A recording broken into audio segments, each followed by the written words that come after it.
اعوذ باللہ من الشیطان الرجیم بسم اللہ الرحمن الرحیم۔ پیارے دوستوں، آپ کا کبھی نہ کبھی تو قبرستان جانے کا اتفاق ہوا ہوگا کہ یہ قبریں اوپر سے جو ساری ایک جیسی دکھائی دیتی ہے اندر سے ایک جیسی نہیں ہوتی۔ ان سب قبروں کی داستان جدا ہے۔ کوئی تو قبر میں جنت کی نعمتیں لوٹ رہا ہے، کوئی تو قبر میں جلوہ مصطفیٰ میں گم ہے، کسی کی قبر میں تو جنت کی کھڑکی کھلی ہوئی ہے، کسی کو قبر ایسے دبا رہی ہے جیسے ماں گود میں اپنے بچے کو پیار سے دباتی ہے۔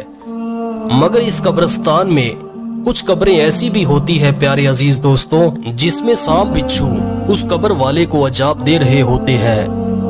حضور نبی کریم صلی اللہ تعالی علیہ وسلم نے ارشاد فرمایا کہ بے نمازی کو قبر ایسے دبائے گی کہ پسلیاں ٹوٹ پھوٹ کر ایک دوسرے میں پیوست ہو جائے۔ کسی کو قبر نے چکنا چور کر دیا ہوتا ہے، کسی کی قبر میں جہنم کی کھڑکی کھلی ہوتی ہے، کسی کی قبر میں آگ بھڑک رہی ہوتی ہے۔ اشجع الاقرا حدیث میں سانپ کا نام بھی بیان کیا گیا۔ اللہ جس سے ناراض ہو، اشجع الاقرا اندھا سانپ ہے جو قبر میں مردے کو ڈنک مارے گا تو مردہ 70 گز زمین میں دھس جائے گا۔ ناظرین، آج کا یہ واقعہ ایک دکھیاری ماں نے بیان کیا ہے۔ وہ کہتی ہے کہ میری سب سے بڑی بیٹی کا انتقال ہو گیا۔ اس کی تجہیز و تکفین کرنے کے بعد اس کی نماز جنازہ ادا کی گئی۔ جب اس کی قبر تیار ہو گئی اور اس کو دفنایا جانے لگا تو تمام لوگ یہ دیکھ کر حیران اور پریشان ہو گئے۔ ان پر خوف و ہراس چھا گیا۔ انہوں نے دیکھا کہ یکایک قبر میں 50-60 سانپ جمع ہو گئے اور وہ بری طرح پھنکارے مارنے لگے۔ تمام لوگوں نے ڈر اور خوف کی وجہ سے قبر کو بند کر دیا اور دوسری قبر تیار کی گئی۔ جب اس کو دفنانے لگے تو کیا دیکھتے ہیں کہ وہی سانپ دوبارہ قبر میں اچانک جمع ہو گئے اور ایک دوسرے پر کنڈلی مار کر بیٹھ گئے۔ لوگوں میں خوف و ہراس چھا گیا۔ لوگوں نے ڈر اور خوف کی وجہ سے دوسری قبر بھی بند کر دی۔ جب تیسری قبر کھودی گئی اور تیسری قبر کے ساتھ بھی یہی معاملہ پیش آیا تو سب لوگوں پر دہشت سوار ہو گئی۔ وقت بھی کافی گزر چکا تھا۔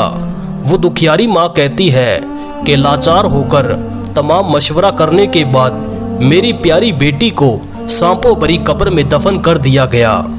لوگوں نے دور ہی سے اس کو قبر میں پھینک دیا اور دور ہی سے قبر میں مٹی ڈال دی اور اس کی قبر کو برابر کر کے واپس گھر لوٹ آئے۔ وہ دکھیاری ماں کہتی ہے کہ اس سارے منظر کو اس لڑکی کے باپ نے بھی دیکھا۔ اس پر ایسی دہشت سوار ہوئی کہ وہ پاگل سا ہو گیا۔ جب اس سے پوچھا گیا اس لڑکی پر عذاب قبر کیوں ہوا، کیوں اس کی قبر میں اتنے خوفناک سانپ جمع ہو گئے، اس کی کیا وجہ ہے، خوف میں ڈوبے ہوئے اس لڑکی کے باپ سے کچھ بات نہ ہوئی۔ دکھیاری ماں نے بیان کیا کہ میری بیٹی یوں تو نماز روزہ کی پابند تھی، نیکی کے کام کرتی تھی، مگر وہ فیشن کرتی تھی اور بے پردہ ہو کر باہر گھومنے جایا کرتی تھی۔ اس کا فیشن لوگوں کو دکھاوے کے لیے ہوتا تھا۔ وہ غیر محرموں کے آگے بے پردہ ہو کر گھوما کرتی تھی۔ وہ دکھیاری ماں روتے ہوئے کہتی ہے کہ جب میں میری بیٹی کو سمجھانے کی کوشش کرتی تو وہ میرے ساتھ بگڑ جاتی اور میرے ساتھ لڑائی جھگڑا کرتی اور مجھے ذلیل اور رسوا کرتی، مگر وہ اپنی آخرت کی بھلائی کے باتوں پر کان نہ دھرتی۔ افسوس کہ میری کوئی بات میری بیٹی کے سمجھ میں نہ آئی اور مرنے کے بعد سانپوں کا عذاب اسی وجہ سے نازل ہوا۔ استغفر اللہ۔ اللہ تعالیٰ سے دعا ہے کہ اللہ تعالیٰ ہمیں آخرت کی تیاری اور نیک اعمال کرنے کی توفیق عطا فرمائے۔ آمین ثم آمین۔